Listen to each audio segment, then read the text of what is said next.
뭐 따끈따끈한 이 흥미로운 연구 결과를 하나 얘기하고 시작할까요? 여러분, 이분이 누구시냐면 미국 플로리다 대학교 유전학 교수입니다. 이름이 코니 멀리간 교수인데요. 옆에 보니까 뭐 유전적인 여러 가지 얘기가 이제 섞여 있는 것 같죠. 이게 뭐냐면요. 첫 번째 그룹은 1980년대, 두 번째는 2011년대. 그래서 그 후에 모든 그룹들을 이제 컨트롤 해갖고 종합해서 한 건데 이게 바로 시리아 얘기입니다. 여러분, 시리아가 어떤 땅이냐면은 시리아가 그 아사드인가요? 뭐 그런 사람이 집권을 해갖고 지금 계속 군부 정권에서 독재로 정말 이 피로 얼룩진 나라입니다. 여러분, 예전에 노벨 평화상 받은 사람들 중에 단체가 받은 적이 있었는데 그 흰 헬멧 그 뭐 보행사단 아세요 혹시? 그게 뭐냐면은 막 사람들이 막 죽어 나가니까 흰 헬멧을 써야 되잖아요. 자기도 어떻게 언제 뭐 돌이 날라올지 모르니까 쓰고, 이 전쟁의 위기 속에서 이게 죽어가는 사람들을 이렇게 봉사해서 건져내서 살려내는 그런 사람인데, 그 사람들이 누구냐? 시리아에서 봉사하는 사람들이에요. 의료봉사단이에요. 왜 이런 일이 있었느냐? 그 후에 계속해서 막 독재 정권의 사람들 죽이지요, 뭐 인종 청소하지요. 결국 그게 2011년대는 내전으로 발전이 됩니다. 그래서 제가 레바논 갔었을 때 레바논에 한 거의 100만 넘는 이 소위 말해서 시리아 난민들이 있었었는데, 그 사람들 어떻게 해서 다 왔냐고 물어보면 내전 못 견디고 오거나 아니면 독재 정권을 못 견디고 온 사람들이 거의 뭐 몇십만, 거의 100만 가까이 있었어요. 나라가 정말 엉망진창이 된 거죠. 자, 그렇다면 이 사람들이 한 80년대부터 한 3, 40년간을 이러한 전쟁의 참화 속에서 살아가고 있었잖아요. 그러면 그들에게 어떤 변화가 생겼을까? 물론 처음 그것을 겪은 사람들은 정말 지옥 같은 삶을 살았으니까 죽고 싶었던 적이 얼마나 많았겠습니까? 그럼 그 다음 세대는요? 그리고 그 다음 세대는요? 다시 한번 그림 보여주시죠. 이게요, 신기하게 봤더니요, 이 다음 세대까지 어떤 일이 일어나냐? 유전자, DNA, 게놈이잖아요, 그죠? 유전자가 변형이 되더래요. 그냥 변형이 된 게 아니라 14개 영역에서 DNA가 변형이 돼서 그게 유전적으로 그 다음 세대까지 계속적으로 내려온다는 게 발견이 됐습니다. 그럼 이건 어떤 소리냐면, 굉장히 살면서 뭐 어려운 트라우마, 굉장히 살면서 어려운 충격, 이런 걸 이제 겪고 우리가 살면은 그게 우리의 이 뇌, 우리의 몸, 우리의 심리 속에 이렇게 쌓아 있는 거죠. 남아 있는 거죠. 제 얼굴 다시 보여주세요. 이제 그러고 나면 이제 어떤 일이 일어나냐? 소위 말해서 우리 다음 세대에도 그러한 것들의 영향을 받게 된다는 겁니다. 그래서 뭐 여러분 모태에 있었을 때 뭐 좋은 음악 듣고 또 태교한다고 여러 가지 하는데 이게 틀린 얘기가 아니에요. 그런데 특별히 전쟁을 겪었던 사람들 중에는 이런 트라우마나 영향이 너무 심해서요, 소위 말해서 이것 때문에 질병이 발생하거나 심리적으로 매우 심각한 위기를 발생하게 되는 그러한 조건이 된다고 얘기합니다. 말 그대로 전쟁을 겪은 세대, 이게 정말 그 비극이 계속적으로 내려온다, 이렇게 볼 수가 있겠습니다. 제가 왜 이 이야기를 하느냐?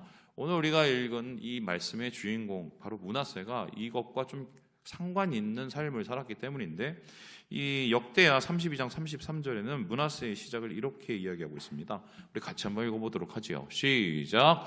히스기야가 그의 조상들과 함께 누움에 온 유다와 예루살렘 주민이 그를 다윗 자손의 묘실 중 높은 곳에 장사하여 그의 죽음에 그에게 경의를 표하였더라. 그의 아들 므낫세가 대신하여 왕이 되니라. 히스기야는 좋은 왕이고 선한 왕이죠. 하나님이 기뻐하시는 왕입니다. 그런데 그도 역시 어려움을 겪었습니다. 어떤 어려움인가요? 산에립이라는 왕이, 아시루 왕이 유다 전체를 완전히 황폐하고 엉망진창으로 만들고 예루살렘 그 수도를 봉쇄해서 완전히 끝장내려고 했습니다. 물론 그 싸움은 히스기야가 하나님 앞에 엎드리고 회개하고 하나님을 붙잡아서 승리를 한 거죠. 정확하게 말하면 승리한 게 아니라 떠나가 버렸어요. 아마 질병 때문에 그랬을 것 같은데, 연병이나 이런 거예요. 근데 중요한 거는, 그러면 히스기야는 그 전쟁이 떠나서 행복은 했지만 그 나라는 어떻게 됐을까요? 여러분, 6.25 이후에 우리나라 한번 생각을 해보세요. 그리고 지금 내전을 겪고 있는 우크라이나 한번 보세요. 이거 극복하려면 뭐 몇십 년 걸립니다. 우리나라가 이 정도 살고 있는 건 이건 거의 기적이죠, 기적. 그러면은 그 당시 그렇게 어려움을 겪었을 때 히스기야에게는 어떤 일이 일어났느냐? 흥미로운 건 애가 태어났습니다. 이걸 연대기적으로 조사를 제가 해봤어요. 챗GPT하고 함께 연구를 오늘 하루 종일 했는데 날짜를 계산을 하고 따져보니까 어떠냐, 이 사네립이 쳐들어온 해가 BC, 그러니까 기원전 701년경이고요. 므낫세가 언제 태어났는지를 대충 살펴봤더니 요때 태어나거나 아니면 요 당시 비슷한 전후에 태어났을 가능성이 많습니다. 그러면 어떤 얘기냐, 므낫세는 말 그대로 전쟁을 겪는 그 시기, 가장 치열한 시기에 히스기야에게 태어난 아들이에요. 그래서 신기한 건 이 이름인데요. 보여주실까요? 이 이름이 므낫세, 메네세, 이렇게 메네세인데 이 단어가 뭐냐면 나하라는 단어에서 시작이 되는데 이게 있다라는 단어입니다. 그래서 정확하게 말하면 잊어버리게 하셨다라는 단어입니다. 근데 이 단어를 왜 아들에게 붙였을까? 사실 이 단어의 시작은 여러분 기억나실지 모르겠지만 요셉이 자기 아들을 둘을 낳잖아요. 그 중에 하나가 므낫세였죠. 낳고 지은 이름입니다. 왜 지었는가? 너무 죽도록 고생을 했잖아요. 요셉이 형님 때문에 팔려가고 노예 생활하고 거기서 누명 쓰고 지옥 감옥 생활하다가 겨우 나중에 이제 펴서 용서하고 막 이렇게 했습니까? 그러면서 그때 너무 고생한 게 너무 마음에 이렇게 막 짐이 됐는데 하나님께서 축복하시고 하나님의 은혜를 위해서 회복하신 걸 경험하고 아이고 이제 나 잊어버려야지 작정을 하고 지은 이름이 뭐다? 므낫세입니다. 그렇다면은 왜 이렇게 므낫세라는 이름을 히스기야는 자기 아들에게 지었을까? 제 흥미로운 건 므낫세라는 왕이 없어요. 유대 왕 속에는 없어요. 그리고 므낫세라는 이름은 사실 유대랑도 큰 관계가 없습니다. 왜냐하면 이건 북이스라엘 지파거든요. 그렇다면은 히스기야가 이 이름을 일부러 택한 이유는 거기에 아마 의미를 부여하지 않았을까? 어떤 의미인가요? 그 당시에 무엇을 겪고 있었다고요? 전쟁을 죽도록 겪고 있었던 거죠. 그래서 내가 진짜 힘들고 어렵고 괴롭고 나라가 이 모양 이 진창에 이 처참한 상황 이거 어떡하냐? 하나님께서 있게 해주시길 바라는, 하나님께서 회복해 주시길 바라는 그 마음에 이 므낫세라는 이름을 지었을 가능성이 상당히 높습니다. 그러면 이 이름을 가지고 하나님의 회복을 바라는 이 이름을 가지고 므낫세는 어떻게 살았을까? 정말 하나님을 바라보면서 잊어버리는, 과거의 고통을 잊어버리는 삶을 살았을까? 그런데 굉장히 의외의 사람을 살게 되는데요. 우리 함께 2절의 말씀을 같이 한번 읽어보도록 하겠습니다. 시작. 여호와 보시기에 악을 행하여 여호와께서 이스라엘 자손 앞에서 쫓아내신 이방 사람들의 가증한 일을 본받아. 잊기는 잊었는데 잘못 잊었어요. 과거의 고통과 과거의 처참한 전쟁의 기억을 잊는 게 아니라 무엇을 잊어버렸습니까? 아버지가 섬겼던 하나님을 잊어버립니다. 그리고는 아버지가 다 깨트리고 없애버린, 다음 그림에서 보시면 그 우상 바가지들을 다시 다 세워놓긴 하는데 이게 어느 정도의 수준이냐, 33장 9절에 이렇게 얘기를 하고 있는데요. 같이 한번 읽어보시죠. 시작. 유다와 예루살렘 주민이 므낫세의 꾀임을 받고 악을 행한 것이 여호와께서 이스라엘 자손 앞에서 멸하신 모든 나라보다 더욱 심하였더라. 하나님이 멸하신 다른 나라, 그 민족보다 더 심하였다. 그럼 이 나라는 뭡니까? 여러분, 여호수아가 전쟁했던 때의 일입니다. 여호수아가 요단강 건너서 여리고성 정복하고 그 다음에 다른 지역들을 이렇게 정복해 나가죠. 그 정복해 나간 이유는 뭐냐면 하나님께서 일종의 영적인 청소를 하신 건데요. 거기에 있던 죄악을 더 이상 볼 수가 없어서 이스라엘을 통해서 가나안을 깨끗게 하신 겁니다. 그 죄악이란 게 뭡니까? 한마디로 우상 섬기는 것, 그리고 한마디로 폭력, 폭행, 그리고 착취, 이런 것들을 더 이상 놔두실 수가 없었어요. 그래서 그것을 다 치워버리셨는데 므낫세가 그거를 다시 한 거예요. 근데 그 다시 한 수준이 어느 수준이냐? 옛날 걔네들보다 훨씬 더 심하게 한 겁니다. 이거 정말 아이러니하죠. 자기 아버지 히스기야는 그렇게 하나님을 섬기고 하나님 좋아하시는 일만 하려고 그렇게 노력을 했는데, 물론 막판에 전쟁을 겪긴 했지만 그래도 하나님 회복해 주실 걸 바라면서 아들 이름을 그렇게 좋게 지었는데 아들은 왜 이렇게 전혀 엉뚱한 걸 잃어버렸을까요? 심지어 이 아들의 이 므낫세의 악행은 점점 더 심해졌는데요. 그 대표적인 게 바로 이겁니다. 보여주시죠. 네. 제가 제목을 잘못 썼네요. 제목 지어주세요. 이게 뭐냐면요, 이사야의 순교라는 겁니다. 이게 뭐냐? 아니요, 그 다음 주세요. 이사야에 숨겼는데 이게 저기 이사야가 어디 있을까요? 아니 함께 좀 어디 있어요? 저기 중간에 나무 안에 있습니다. 그럼 나무에서 뭐 있습니까? 지금 폭행을 당하고 있죠. 그러면 주변에 거기 왕 보이죠? 저 왕이 누구다? 므낫세 왕이에요. 이사야가 어떻게 죽었냐? 톱에 썰려 죽습니다. 그 히브리서 11장에 보는 믿음장에 나오면 톱에 썰려 죽고 하는 그 단어, 그 말이 누구 얘기냐면 이사야 얘기예요. 왜 죽었는가? 이 전설에 따르면요. 제가 보여주세요. 왕이 그딴 식으로 갑자기 이상한 일을 너무 많이 하니까 가갖고 대든 겁니다. 이렇게 하시면 안 돼요. 하나님 원하시는 거 이렇게 망합니다. 정신 차리세요. 항상 이제 선지자들은 바른 말 하다가 팩트 폭행하다가 얻어맞아 죽죠. 그런 일을 이사야가 장렬히 했는데 본보기로 이사야를 죽일 만큼의 정말 최악의 왕이었어요. 최악의 왕. 자, 그러면 질문을 해보는 거죠. 왜 이랬을까? 아니 아버지 안 그랬는데, 그리고 아버지가 그렇게 이름을 지어줬는데, 여기에 대해서 존 화이트라는 구역학자가 이렇게 얘기를 하고 있는데요. 같이 한번 읽어보도록 하겠습니다. 시작. 어린 소년으로 왕위에 오른 그의 아들 므낫세는 저항을 포기하고 자신을 아시리아의 충성스러운 봉신이라고 선언했습니다. 인간적으로 말하면 므낫세는 선택의 여지가 거의 없었다. 기원전 7세기에 아수르는 제국이 최대 규모에 도달했다. 이는 저항한다는 것은 헛된 일이었고 자살행위나 다름이 없었을 것이다. 그러니까 이런 거예요. 아버지가 전쟁 겪는 거를 직접 보지는 못했지만 자라날 때부터 전쟁의 그 참화 속에서 자라난 거 아니에요. 제가 이번에 저기 시니어 모시고 그 나들이 갔다 왔는데 그 시니어분들 중에 전쟁 겪으신 분들이 또 저한테 이런 얘기를 했습니다. 저는 이제 만나면 가끔씩 그 얘기 듣거든요. 근데 그 당시 얘기를 들어보니까 뭐 시체가 옆에 있는데도 그냥 아무렇지도 않게 걸어다녔다고 얘기하시더라고요. 그런 참여를 어렸을 때부터 아마 당하지 않았을까. 그러니까 머릿속에 그 사람들은 어떻게 해요? 각인이 돼 있죠. 심지어는 DNA가 망가질 정도로 어떤 각인이 됐을까요? 생존이죠. 야, 살아남아야 돼. 생존을 위해서는 뭐든지 해야 돼. 아버지를 한번 생각을 해보는 거죠. 아버지 저렇게 하나님 열심히 생기고 막 하나님 따르고 한다고 했는데 뭐 갑자기 병에 생겨 죽으려고 그래. 갑자기 저기 쳐들어. 뭐지 이게? 나도 저러다가 아버지처럼 똑같이 되면 어떡하지? 머리가 복잡했겠죠. 그러면서 어떻게 해요? 생존을 위해서 난 아버지처럼 하지 말아야지 이런 생각을 했을 가능성이 상당히 높죠. 어떡합니까? 아버지는 아수르하고 대항했는데 난 그러지 말아야지. 아수르하고 친하게 지내야지. 그냥 친하게 지는 게 아니라 아주 가깝게 지내야지. 그리고 그 이후에 이 므낫세에 대한 기록들이 아직도 좀 남아있거든요. 역사에요. 보면 어떠냐. 아예 가서 그냥 발발 겼습니다.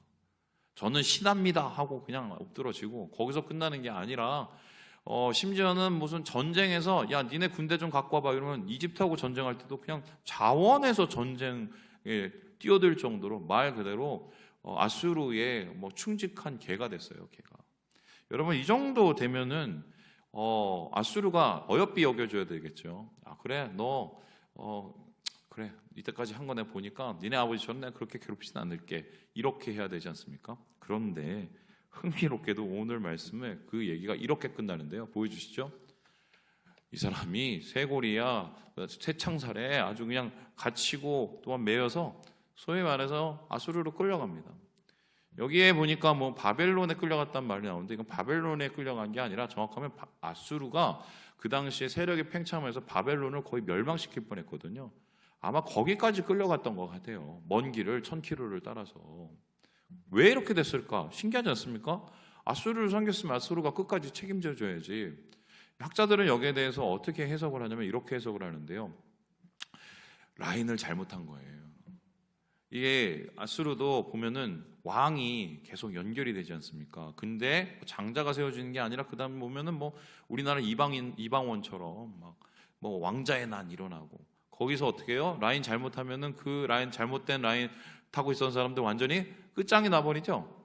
아마 므낫세도 잘못 줄을 댄 것 같아요.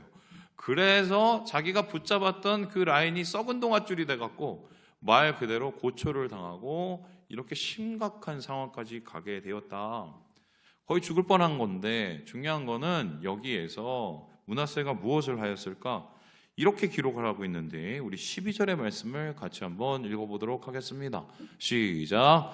그가 환난을 당하여 그의 하나님 여호와께 간구하고 그의 조상들의 하나님 앞에 크게 겸손하여. 흥미로운 게 가고 뭘 했어요? 회개를 했습니다. 그리고 하나님 앞에 엎드려서 겸손하게 되었습니다. 그랬더니 하나님께서는 여기에 어떻게 응답을 하셨을까? 저는 이 고난 중에서 이렇게 엎드린 것도 신기하지만 이 부분이 더 신기한데요. 우리 같이 한번 13절의 말씀도 읽어보죠. 시작. 기도하였으므로 하나님이 그의 기도를 받으시며 그의 간구를 들으시사 그가 예루살렘에 돌아와서 다시 왕에 앉게 하심에 므낫세가 그제서야 여호와께 하나님이신 줄을 알았더라. 기도를 했더니 하나님이 어떻게 됐대요?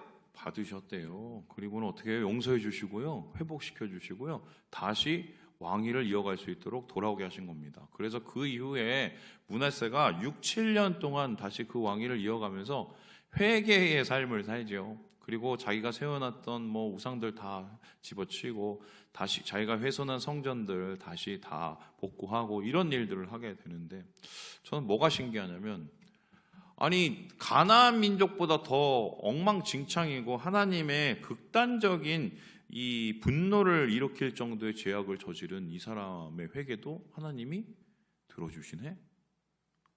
신기하죠? 자, 그렇게 따져보면 하나님은 이 세상에서 용서하지 못할 사람이 있어요, 없어요? 없다는 소리예요.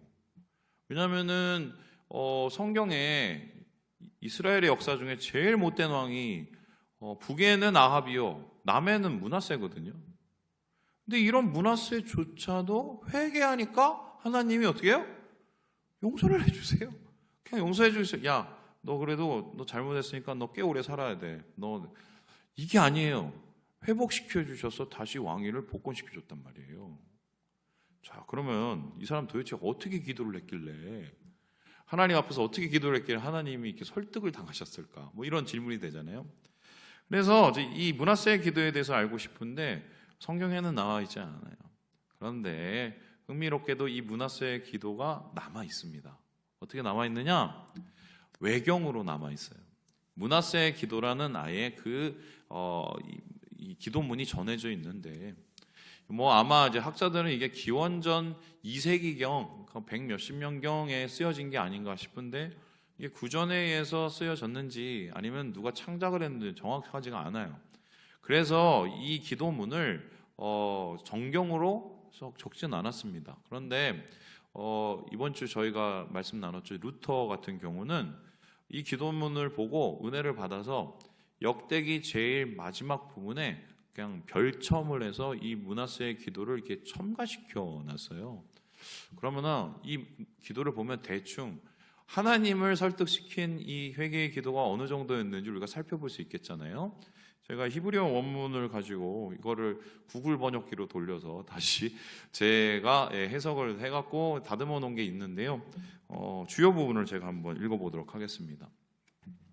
내가 지은 죄가 바다의 모래보다 많고 오 여호와여 나의 허물이 심히 많사옵니다. 나는 죄악이 많음으로 우러러 하늘의 높은 곳을 보기도 감당치 못하겠나이다. 내가 많은 쇠사슬에 짓눌려 내 죄로 말미암아 버림을 받았고 마음이 평안하지 못하였나이다. 내가 내 노를 격동하여 내 목전에 악을 행하여 가증한 일을 행하고 범죄를 더하게 하였음이라. 이제 나는 무릎을 꿇고 당신의 자비를 간구합니다. 여러분, 이 기도문을 쭉 살펴보면요, 무엇을 알 수 있냐면, 이 첫 번째, 이 사람은 자기의 상황에 대해서 정확한 판단을 합니다. 어떤 판단이에요? 내가 이렇게 끌려가고 이 지경에 이 꼴을 당하고 있는 게 누구 때문이라고요? 누구 때문이요? 누구 때문이요? 예, 나 때문이라는 걸 알게 됩니다. 여러분, 이거는 굉장한 겁니다. 대부분 사람이 이렇게 할까요? 안 할까요? 안 합니다. 여러분 생각해 보세요. 내가 그 사람하고 결혼하진 않았으면, 그때 눈이 마주치진 않았으면, 내가 거기에 투자를 하지 않았으면, 이런 거잖아요. 왜 그 사람이 괜히 전화해갖고 거기다 돈 들어갖고 내가 이 모양 이 꼴을 당하고, 왜 그때 괜히 모르고 사인을 했다가 우리 와이프가 시켜갖고 우리 남편이 시켜갖고 사인했다가 이 지경을 당하고 항상 어떤 일을 하거나 어떤 문제가 생기면 우리는 그 잘못의 이러한 상황의 원인을 누구에게 돌리는 버릇이 있죠. 그걸 가지고 뭐라고 그러죠? 불평, 불만, 원망이라고 합니다. 대부분 사람들이 이래요. 내가 이렇게 된 거는 내 탓이 아니라 누구 탓? 여러분, 그 사람 때문에 그렇게 됐다고 쳐봅시다. 그럼 그렇게 선택한 건 누군가요? 예? 왜 대답을 못 하세요? 내가 선택한 거예요. 물론 이렇게 된 상황 속에서 뭐 문하세는 그렇게 했죠. 야, 내가 왜 하필이면 전쟁 때 태어나갖고 말이야. 우리 아버지가 뭐냐, 나를 똑바로 가르쳤어야지 말이야. 너무 귀한 아들이라고 아주 그냥 나를 그렇게 그냥 물르게 터지게 만들었고 내가 이 꼴이 된 거 아니야. 이렇게 얘기할 수가 있습니다. 요즘에 저는 상담 심리학자 보면 좋지 않게 보는 좀 시선이 있어요. 저도 옛날에 상담 심리에 대해 관심이 많았거든요. 그 중에 하나가 뭐냐면 이 문제를 보고 이렇게 좀 직시해야 될 부분들이 있잖아요. 그런데 그걸 사람들이 싫어하거든요. 이렇게 막 부담스럽단 말입니다. 그러면 그걸 이렇게 우회적으로 표현한단 말이에요. 당신이 그때 그렇게 된 거는 이렇게 어떻게 됐고 저렇게 됐고 막 이런 저런 얘기들을 하죠. 마음은 편해져요. 그런데 상황은 안 바뀌어요. 우리의 상황 속에서 뭔가 행동의 변화가 일어나기 위해서는요, 항상 우리는 그러한 상황을 직시해야 되고요. 그 상황 속에서 내가 도대체 어떠한 모습인지를 봐야 됩니다. 문하세는 그걸 봤어요. 내가 이 꼴 난 거는 라인을 잘못 타서 그런 게 아니라 하나님 앞에 죄를 져서 그런 거구나. 첫 번째 문하세 기도는 그게 정확하게 나타납니다. 두 번째 문하세 기도엔 뭐가 나타나느냐? 이 글을 쭉 읽어보면 계속해서 반복해서 나타나는 단어가 있어요. 그게 뭔지 아십니까? 긍휼이라는 단어예요. 긍휼은 하나님이 우리에게 어머니와 같은 하애와 같은 용서의 마음을 뜻하는 거거든요. 그는 그렇게 막 어렵고 힘든 그 감옥 속에서 괴로움을 겪으면서 뭐를 겪으냐? 야, 세상 사람들 중에 나를 살려줄 사람은 없다. 내가 하나님 앞에 죄를 정말 많이 졌지만 그래도 하나님은 마음이 넓은 분이시고 긍휼이 많은 분이시니까 내가 회개하면 하나님께서 들어주시지 않을까? 하나님에 대한 이 적극적인 소망의 모습이 있어요. 사실 기도라는 건 그렇습니다. 나를 있는 그대로 고백을 하고 하나님의 큰 은혜에 기대어 하나님의 도우심을 구하는 기도. 사실 우리가 할 수 있는 최선의 기도는 어려움 속에서 우리를 구원해 줄 수 있는 기도는 그거 아닐까요? 히스기야는 그 기도를 하나님 앞에 드렸어요. 그랬더니 어떤 일이 일어났느냐? 구원을 해주시고요. 거기서 끝나는 게 아니에요. 우리 16절의 말씀을 같이 한번 읽어보도록 하죠. 시작. 여호와의 제단을 보수하고 화목제와 감사제를 그 제단 위에 드리고 유다를 명령하여 이스라엘의 하나님 여호와를 섬기라 하매. 여기서 핵심 단어가 뭐냐면요, 돌아와서 잘 먹고 잘 살았다가 아닙니다. 이 사람이 뭘 했습니까? 제단을 보수했는데 제단을 보수한 이유는 제사를 드리기 위해서요. 제사는 예배입니다. 근데 어떤 예배를 드렸죠? 화목제, 그리고요 감사제. 그러니까 하나님과 화목하는 예배를 드리고 하나님 앞에 감사의 예배를 드렸다는 소리입니다. 그러면은 이게 어떤 톤이냐면 죽을 것 같은 환경, 자신의 DNA가 엉망진창이 돼서 생존을 위해서 살다가 그렇게 됐든 말든 그 환경 속에서 하나님을 붙잡았더니 하나님하고의 새로운 관계가 열리기 시작한 거예요. 그러면 전체적인 그림을 한번 봅시다. 이러한 인생의 굴곡을 경험하고 싶은 사람이 누가 있겠어요? 저도 싫거든요. 이런 어려움. 그런데 큰 의미에서 보면 이것은 그에게 유익이 된 거죠. 만일에 이러한 환난과 어려움을 안 겪고 그냥 쭉 지냈어요. 그러면 어떻게 나왔을까요? 죽을 때까지 죄를 짓다가 지가 누군지도 모르고 그러다가 아주 그냥 엉망진창으로 끝났다. 이게 끝일걸요. 그런데 어려움을 겪었지만 죽을 것 같은 위기를 겪었지만 그걸 통해서 내가 누군지 하나님이 누군지 깨닫게 되고 그것을 통해서 하나님 앞에 엎드렸을 때 하나님과의 새로운 관계가 열렸다는 것은 사실 이 사람들에게는 좀 미안한 얘기지만 고난이 오히려 독이 아니라 복이 된 거죠. 그렇다면 우리에게도 마찬가지입니다. 나는 왜 이렇게 어렵게 살아? 저 인간은 잘 되는데 나는 왜 이 모양이야? 우리가 그런 고민을 할 때가 있습니다. 물론 태생적으로 참 잘 사는 사람들이 있어요. 이 어렵지 않은 인생을 사는 사람도 있습니다. 그건 뭐 달란트인지 복인지 잘 모르겠습니다. 근데 중요한 것은 우리에게 하나님께서 때때로 주시는 그 어려움과 또 그러한 힘든 상황들은 하나님이 만일에 그걸 허락하신 거라면 그거는 하나님이 나 잘 되라고 하시는 거예요. 므낫세의 뜻을 보면서 우리가 그런 하나님의 의도, 우리의 삶 속에 어려움 속에 시험 속에 있는 하나님의 의도를 좀 파악할 필요가 있겠다. 자, 그러면 질문을 해봅니다. 목사님, 그러면 어려움을 만일에 겪고 어려움을 잘 이렇게 넘어가면 다 그렇게 어려움을 버텨내면 다 그렇게 복을 받고 하나님하고 관계가 좋아집니까? 아니에요. 오늘 말씀의 끝은 전혀 다르게 끝나는데요. 이것도 제가 성경을 잘못 썼네요. 33장 23절 말씀, 33장 23절 말씀을 같이 한번 읽어보겠습니다. 이 말씀 맞아요? 시작. 이 아몬이 그의 아버지 므낫세가 스스로 겸손함 같이 여호와 앞에서 스스로 겸손하지 아니하고 더욱 범죄하더니. 므낫세에 이어서 아몬이라는 애가 왕이 됩니다. 그런데 이 아몬이라는 왕은 어떻게 했느냐? 아버지가 그 꼴을 당한 걸 보면은 아버지 길을 안 따르고 회개하는 길을 따랐어야 되는데 어떻게 했습니까? 똑같이 범죄를 하고 더 망가졌습니다. 왜 그렇게 되었을까? 여기에 성경은 딱 한 가지를 얘기하는데요. 므낫세가 겸손한 것처럼, 므낫세가 들었던 것처럼, 므낫세가 하나님 앞에 엎드린 것처럼 아몬은 그렇게 하지를 않았다고 얘기를 합니다. 자, 그렇다면은 고난이 복이 되기 위해서는 어떻게 해야 되느냐? 시험이 복이 되기 위해서는 어떻게 해야 되느냐? 귀가 열려야 돼요. 귀가. 맞는 게 하나님의 은혜가 아니라 깨닫는 게 하나님의 은혜라서 그렇거든요. 맞아도 맷집이 강하신 분들은 하나님께서 계속 때려도 그냥 얻어맞고 가만히 버티시는 분들이 있습니다. 근데 반면에 몇 대 맞고 그냥 바로 엎드리신 분들이 있거든요. 그 맷집을 어떻게 봐야 될지 잘 모르겠지만 중요한 것은 하나님이 노크를 하실 때는 들을 수 있는 귀가 열려야 돼요. 이게 복된 기죠. 다윗이 무엇이 달랐습니까? 죄를 안 졌나요? 죄 졌죠. 다윗이 뭐 훌륭했습니까? 훌륭한 일도 많이 했지만 못된 일도 많이 했단 말이에요. 그가 하나님 안에서 특별하고 잘난 건 딱 한 가지예요. 때리시면 엎드린다. 바짝 회개한다. 사실 어떤 이유인지 모르겠지만 므낫세가 그걸 닮았어요.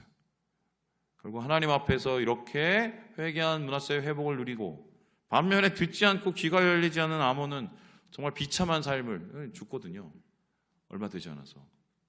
이게 우리에게 어떤 삶의 지표를 제시하는 게 아닌가. 우리 계시록 3장 이게 결국 7교회에 대한 총평인데요. 이 말씀을 한번 보고 마무리해 보도록 하겠습니다. 시작. 볼지어다 내가 문 밖에 서서 두드리노니 누구든지 내 음성을 듣고 문을 열면 내가 그에게로 들어가 그와 더불어 먹고 그는 나와 더불어 먹으리라. 노크를 하시면 문을 열어야죠. 말씀을 하시면 들어야 됩니다. 그게 복이에요. 얻어맞는 게 복이 아니라 들을 수 있어야 복이고 문을 열어야 복이고 하나님을 만나야 복인 겁니다. 주님 안에서 이 복을 누리시고 오늘 주님께 이렇게 기도했으면 좋겠어요. 하나님, 내가 깨닫지 못하면 보게 해주시고 듣지 못하면 듣게 해주시고 그래서 정말 하나님의 복된 자리에 다시 거하게 하여 주시옵소서.